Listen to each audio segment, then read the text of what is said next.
Hey, what's going on, guys, and welcome back to another episode in my Football Manager series. This is episode number 35, and today we are returning with a brand new season with our Tigers as Season 6 gets underway at the Cape Stadium. We've got the first game of the Premier League season, which is away against Chelsea. We've got a look at our team report, our depth, and things of that magnitude, plus pre-season as well, and of course, most importantly, the transfer special. Let's get to that first. So we'll start off with a transfer special then, as always, and if I'm being totally honest, it's been quite an uneventful window, but just because that's the case, don't worry, I still will be stretching this episode out over the course of about 30 minutes and not just running through the transfers real quickly in like 3 minutes. No, this is Neil we're talking about here. We're going to spend as long as we possibly can on every single transfer, and obviously we start with the sales as always, but it's been a very quiet window, especially in terms of sales, because as you can see, there's nothing really that's been going on. Harry Maguire's left to Portman Road for £3 million.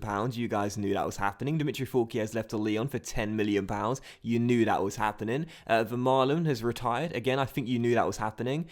We gave Robbie McKenzie a free transfer. He's been snapped by Bradford. And Park Young-Yu, our South Korean centre-back, has joined Frankfurt on a seasons-long loan. That's literally all that's happened. It's been a very quiet window. But of course, I did discuss this in the last season. This is what we wanted to do. Keep the core of our players here and not sell too many players. We've stuck to that philosophy. We've done exactly that. And now let's move straight into the signings, because really there's nothing else to report on the sales. Let's just get straight into the signings. So as always, we start off with the more uneventful signings, and this guy is the first one. Julio Valdez has joined on a free transfer. This is a 20-year-old right winger who does look very good. Love these green arrows here.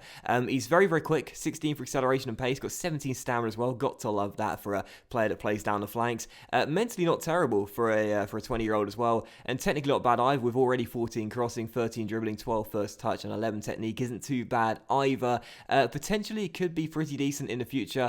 Right now, not the best though, so I'm going to try and loan him out if I can and send him back to his home country, Argentina, as River Plate have had a loan bid accepted, but this was last week and he still hasn't joined them yet, so I'm not sure he's got cold feet to return home. Don't know why, but he was signed on a free transfer. Belgrano couldn't keep him, he wanted to leave, and we said we'll take him, and Valdez is in. So first signing, not the most eventful, but either way, a decent young winger, and I'm sure he'll feature at some point throughout the series. And we signed one decent youngster. Why stop there, right? This is Hull City. We're Wonder Kid FC, remember?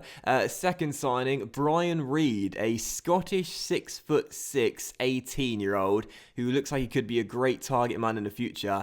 And although he's a different type of player to Brian Donnelly, I quite like those two possibly being a strike partnership in the future. The Bryans up top, the Bryan Scottish Bros. Reed 6'6", Donnelly 5'7", I think he is. And those two as a little and large combination, I think could be great for club and country, for Scotland and Hull as the years go by. Bit of a weird club and country, one that doesn't make sense, but still. He's got some great stats though. He's only 18 years old, but already 14 finishing, 15 first touch as well, 15 off the ball too. Got to love that. Mentally not terrible. There are a couple of stats here that do need to be improved, and teamwork only being 10. That's not great for a target man support, and passing 10 as well. But physically, he's not too slow. 14 acceleration, but 9 for pace, but 16 for jumping at 6'6" already, and 15 strength as well. I think this guy could be a great target man as the years go by. He's already getting tutored by Ross Barkley, which is kind of odd. But either way, he's in. He cost us £2.2 million, I think it was. Sorry, £2 million. But I think with clauses it could reach 2.4 million, which is nothing really, to be fair.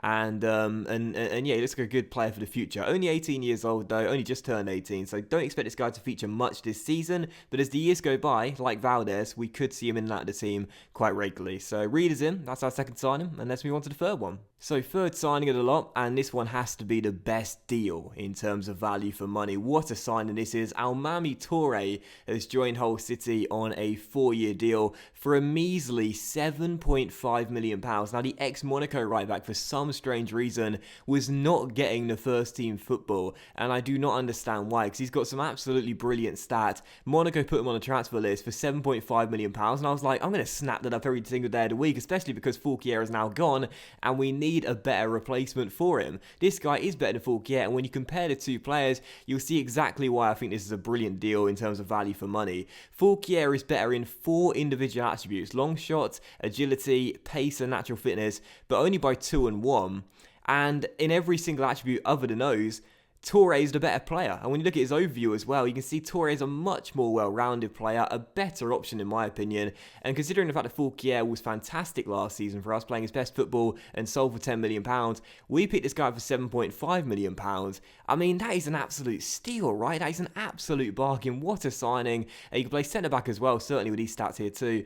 I think this is a brilliant deal. He is on 50 grand a week. It's a decent amount of money, no doubt about it. But I think this guy is better than Fouquier, who was amazing last year. And I think he's going to be a brilliant signing for us as well, especially because right now we've got Walker-Peters, we've got Balut, who we're training to play right back, but he's unconvincing in that position. I felt as though we needed a better, solid first-choice right back, and this guy fits the bill. He's got some amazing stats, and I think this is a brilliant signing, and in my opinion, the best deal in terms of value for money. £7.5 million, that's nothing. What a steal. Okay, so there's only 2 more signings to show you now. I did say it was quite an uneventful window, but at least I've saved the best 2 and the most expensive 2 and probably the most interesting 2 for last as well.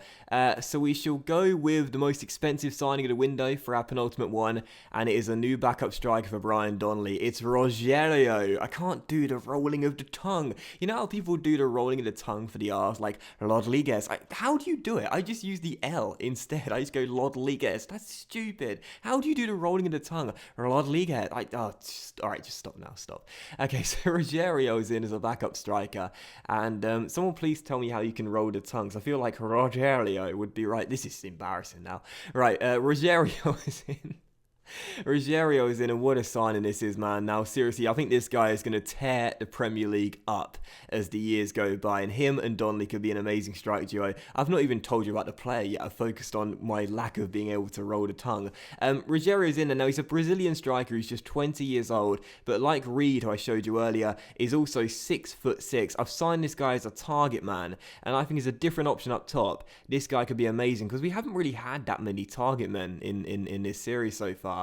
And this is someone who definitely fits the bill in terms of the stats that you'd require for a target man.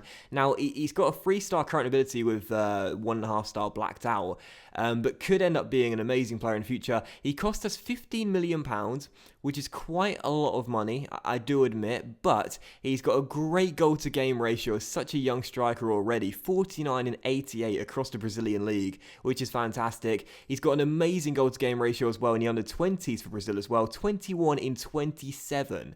I feel like this guy is a target man to support, playing alongside Donnelly. Those two will be an amazing little and large duo, but also if this guy was going to be a player who was just someone who, looked to score at every opportunity and not bring teammates into play, I think he could do that as well. I think this guy could be a great support striker or on his own as a real handful at 6'6". I think coming off the bench as well, this guy's height, this guy's fantastic physical stats would be a real handful for opposition defenders. He's got to a good start in pre-season as well, 4 goals in 4 games, and I think he looks absolutely amazing. And from the bench, this guy's going to be a great weapon to bring off our subs bench and really cause havoc. So Rogerio is in, again, quite expensive, £15 million. This guy's on a 5-year deal though, and he's also got that optional contract extension of 3 years as well, which you guys know I love, and I think he's going to prove to be worth a lot more than £15 million as the years go by. A brilliant signing in my eyes, a different option, and I think a real handful for opposition CBs. I think this guy is going to be an unbelievable signing.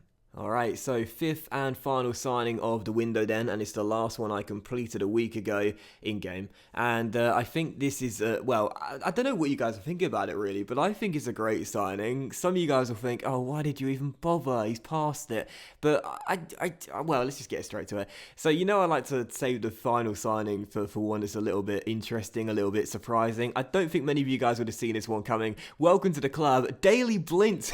Yes, Daley Blint has joined Hull City, and I think this is an absolutely brilliant signing. Now, he cost us £8 million, and I love Daley Blint. I mean, he is one of those players who I think like the real football purists would really appreciate. He is such a versatile player. He can literally play anywhere. He's a great utility man, and he is so intelligent. I mean, if you are a real football purist, if you love the game, the beautiful game, the game played like it should be, you will really appreciate a player like Daley Blint. He is just so mentally sound. He is so intelligent. He reads the game so well. He is so good on the ball. I mean, as you can tell by the way I'm salivating right now, I'm a big fan of Daley Blind in real life. I think he's a brilliant player, and I think his mental awareness and his general understanding and reading of the game, his football IQ is so high, and that's why I really appreciate a player like this. My favourite type of player, for those wondering, is the work ethic guy, the high stamina guy, the George Boys, the Jonathan Walters, the guys that really run and always try hard. But those players that are so intelligent, I love these guys as well. Right, okay, stop it now. Just talk about the player in game. Daley Blind, very, very good player. Cost us £8 million, which is under his market valuation right now. Now, he's 31 years old, so he is going to be on the downslope, no doubt about it. And his contract's quite expensive as well. He's on 65 grand a week, and when he plays 30 league games, we'd have to up that by 10 grand a week and playing 75 grand a week, which is an awful lot. He's got a minimum fee release clause of £25 million, but I don't think that would be met by anyone due to the fact he's now 31 years old. He's on a 3-year deal, and I think he's a great player. I really, really do. Technically, he's absolutely sound. First touch 15, very, very good. Marking 14, passing 16, tackling 14, technique 14. I thought that would have been higher. Mentally amazing as well. Like I said, reads the game so well. Daley Blind, some absolutely gorgeous mental stats here, and an ideal tutor as the years go by. And physically, he's not quick, although he's never been the quickest, but he's got 17th for natural fitness, 16th for stamina as well, and he's not bad. Some nice traits there too. I think he's a really, really good player, and the fact he's so versatile as well is really great. We can drop the guy deeper, playing in a CB role if he wants, despite being 5'11", play him in left back as a different option for Timon when he gets tired or suspended or injured or whatever, and of course in midfield as well, very good too. Personally speaking, the guy can play literally anywhere, so we don't really have that much quarrel with the guy when it comes down to figuring out his best position, because we know that he'll be getting used everywhere in his team, and he's got some great stats as well. So Blind is in, he's got an amazing hairstyle as well, he's got lovely hair, lovely eyes, lovely everything. I love Daley Blind, what can I say? And for £8 million, I think it's a really, really good signing. So welcome to the club, Daley Blind. I think that's a brilliant signing there. So in the end, we spent £32.5 million on 5 new players, and of course raised £13 million for the sales of Maguire and Fulquier. And again, it was quite an uneventful window, but we strengthened the team and not sold any key players in our whole lineup from last year. Maybe Fulquier, but again, with a replacement of Toure for cheaper, I think that's great business there. So in the end, I think we've had a great window. We've not splashed as much cash as we possibly could have done. We've not sold loads of our players and looked to replace them straight away. I think this is probably the best we could have done with the window, and the best we could have done with the funds we had as well. Now, there is also one more transfer to report as well, and that is a player leaving come the end of the season. Jordan Ibe is going to join Aston Villa for £2 million, and if he gets sold, we'll see 50% of the sale, which I absolutely love. What a clause that is, and he'll join Villa Park next year. I like Ibe as a backup winger, I really do, but his contract's up come the end of the season, and as you guys know, I have this sort of thing where if a player's leaving the club come the end of the year on a free transfer with their contract going down, I'll try and sell them and keep them till the end of the season. So basically, we're getting some money for them when otherwise we'd have got nothing. So Ibe's going to leave to Villa Park, and I'm totally fine with that. Come the end of the season, we'll get £2 million, and that's not bad for a player that isn't really playing that much for Hull now, and is gradually getting phased out of the team as the years go by. So that's it for transfers, which is a bit sad, but let's move on, and I'll show you the finances right now of the club. As you can see, our balance is £40 million, but we've only got £3.4 million in our budget, and basically nothing in our wage budget right now as well. We've put a lot of players on high contracts here as the years have gone by at Hull, and we're now starting to see the problem. We're not able to get as much money as possible because a lot of our players are eating into our wage budget, which is rapidly depleting. Now, this is how the squad is currently set up. Then this is the team we've got right now, our first team, how it looks. I really like it. I really, really do. I think we've added a bit more quality and depth to the team. I feel like it's got better than last year as well. And last year we finished in 4th place, so who knows? Champions this year? Probably not. Let's be realistic here. Come on now. But it's still a decent team, and I like it a lot. Now we look at the team report as well. As you can see, we still have a few negatives to deal with, and the main ones really are the lack of depth according to the players. I don't personally think we're that bad in terms of depth, but obviously the team report suggests otherwise. And of course, our money situation is quite low at the moment, which is a bit of a shame, but that's my fault for putting a lot of players on contracts which they don't deserve. Ozcan's on 60 grand a week. What's he doing on that? And our strengths are quite good as well. One thing I do want to show you though is that Saidi is getting really, really bad right now. Now, I wasn't really sure what what's going on because he's got red arrows literally everywhere.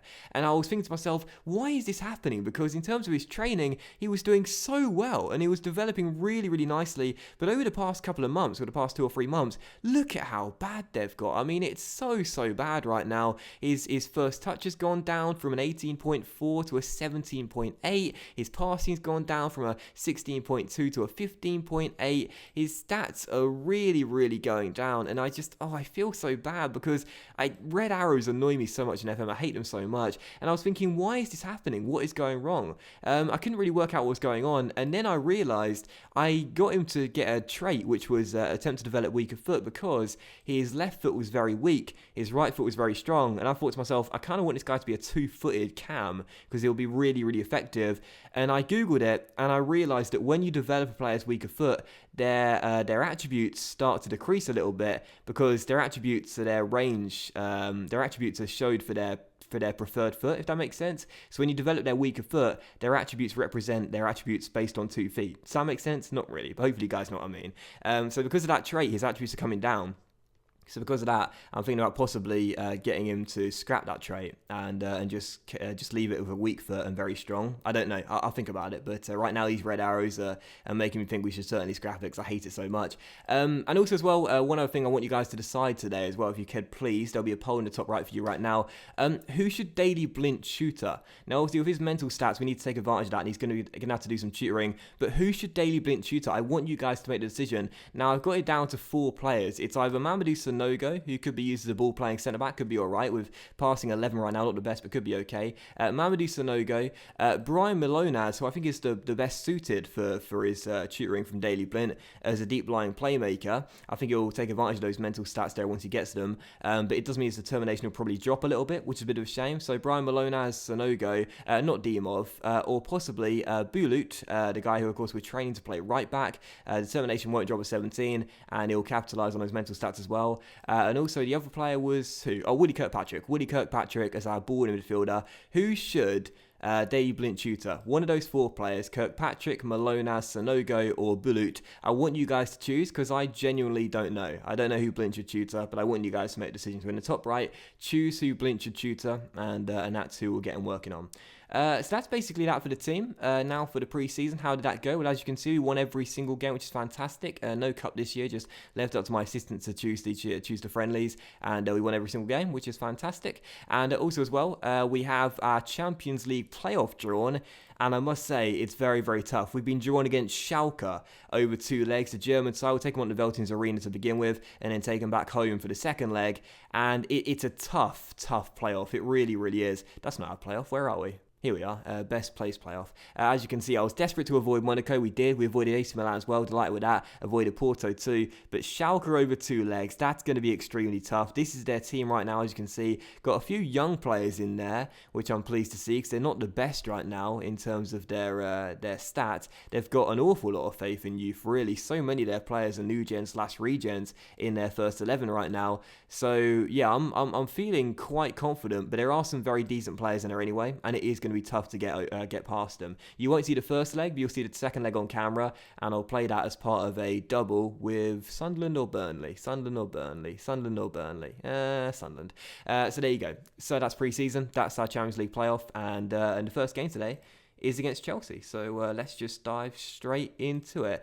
Like I've not spent the past 15-20 minutes talking about stuff you probably didn't need explained in much detail. Okay, so Chelsea, first game of the season, we're away at Stamford Bridge, and we're yet to beat them in a series, so let's start off with a win in Season 6. We always face a really tough opponent in the first game, don't we? So this is the team for the game then. We're sticking with the 4-2-3-1. These are, of course, our instructions, and we're starting on control as well. Counter is not right for our style of play, so we're starting on control despite being a weaker team. This is the team for the game. Raj in goal, back for retirement, Diamov, Sanogo, and making his debut, Toure. In midfield, Kirkpatrick and Milonaz. Further forward, Olivier on the left, Leko on the right, and Said is our advanced playmaker, Donnelly our lone striker, and on the bench, Manny, Keane, Blint, Bulut, Barkley, Delafeu, and Rogerio as well. And let's just dive straight into it. First game, Chelsea away. Let's get the win. Come on, Hull City. Obviously, the one thing we don't want to do is take steps backwards.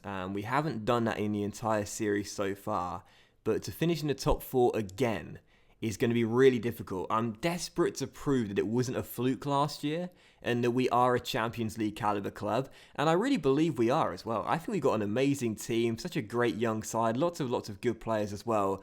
But I just don't know where we can finish in the top 4 for the second straight year. But first chance comes to us, and the first goal comes to us as well. Get in, our wingers linking up. Willie Olivier crossing the ball to the back stick. There's Jonathan Lecco, and it's 1-0 Hull. 1 minute in. What a start to the season.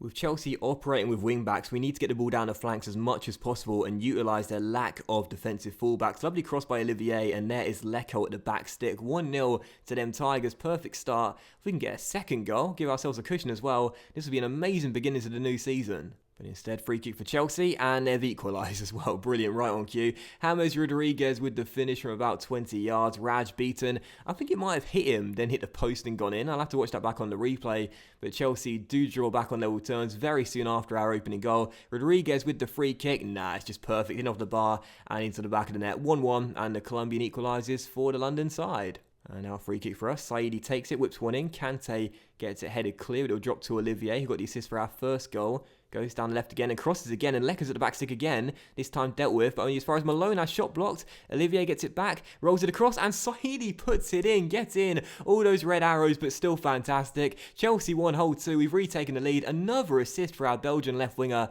who's finally starting to develop a little bit and become a better player. And Saidi with the finish puts us back in front. Was that the left foot or the right foot? It was the left foot, right? In that case, we're not going to stop that trait and stop him from developing that weaker left foot. It's clearly paying off. 2-1 to Hull. I'll take the red arrows if we can take the 3 points. And a free kick for us. Saidi takes it. Oh, he's at the bar. Off the crossbar from Saidi. Unlike Rodriguez, can't see it hit and go in. Very unlucky there. Saidi playing well. Already got 1 goal. Almost made it 2. But it's still 2-1. And now here comes Chelsea. Gabriel Barbosa going through there. Sanogo with a big tackle. And we'll get the danger clear. I think there's more goals in this game. And possibly more goals for us. Lovely chance with Chelsea though. Jao Mario on the ball, getting himself inside and shooting, and Raj makes a really important save. Very good stop. You guys might be wondering why we've not signed a backup goalkeeper. Right now, Mannion is still our replacement for Raj if he ever gets injured or suspended. I trust Raj wholeheartedly. Zuma's on the ball and finds Kante, and Dimov gets it clear. I trust Raj completely in goal now. I didn't think I'd be saying that from Season 1, Season 2 and Season 3, but I trust Raj completely now. And he hasn't got injured throughout the entire series so far, apart from at the end of last year when he missed the final game. So totally fine with the situation right now. Maybe in the future it will hinder us, but for now, I'm fine with Raj in goal and Mannion as backup. So we're entering stoppage time, still leading by a goal, and I think that is probably going to do it. 3 goals in the first half, but 2 coming for us, and that means that we're going to win on the opening day away at Stamford Bridge and finally beat Chelsea for the first time in the series as Verratti finds Barbosa. No, Rodriguez. Oh, God. Oh, man, I am the king of jinxing things, I tell you, but we're furious there. We think that should be offside. And to be honest, when the ball was played through by Barbosa, I thought Rodriguez had strayed a fraction offside. He looks off there. He looks off. We'll take a look on the replay again, but I think that should have been offside. Do you know what? The lino has got it spot on. He was just onside Rodriguez when Barbosa played in the ball through. Right decision, and the goal stands. God damn it, I'm the king of jinxing things, man. And I can't even complain about the goal either. So 2-2 will be the final score. We failed to hang on for the win. Chelsea scoring a stoppage time equaliser, and that's a big blow as well, even in match day 1, because these 3 points would have been huge. We got the better Chelsea last year, finishing in 4th. And unfortunately, we haven't been able to start off with a win and a big one as well. I'll still say calmly, we proved a lot of people wrong avoiding defeat, because that's going to motivate and delight a few players. But I'm still annoyed we couldn't see out those 3 points, courtesy of Rodriguez's double. So 2-2 the final score, and that is how we're going to end the first episode of Season 6. But that will end today's episode, guys. So big thank you for watching. Hope you have enjoyed it. If you have, then please do consider leaving a like. Oh, you know what I forgot to do? Show the expectations for the new season. We've got a qualifier in the Europa League place for this season, which again is going to be 5th, 6th or 7th. Hopefully we'll be able to do that. Reach the first knockout round of Champions League, so get into the group stages and get out of it, and finish in the knockout stages. Reach the 6th round of the FA Cup, and reach the quarterfinals partners of the EFL Cup. The board are now putting the pressure on, asking us to do more, and hopefully we'll be able to deliver that. And also one thing as well, probably a little thing, but I'll show you regardless. I've been given a new contract too, which expires in 2025. A new 4-year deal, 35 grand a week, and that is absolutely fantastic. So a big thank you for watching the first episode of the new season, guys. Hope you have enjoyed. If you have, then please do leave a like. We shall return with the second leg of our Champions League playoff at home to Schalke, where hopefully we'll be taking a couple of away goals and a win from the first leg back to the KCOM Stadium, and also a game with Sunderland as well as we close out the summer transfer window. So thank you for watching the episode. Hope you have enjoyed. If you have, then please do leave a like, and I'll see you for the next episode of our Football Manager series featuring that big Champions League playoff second leg very soon. Bye.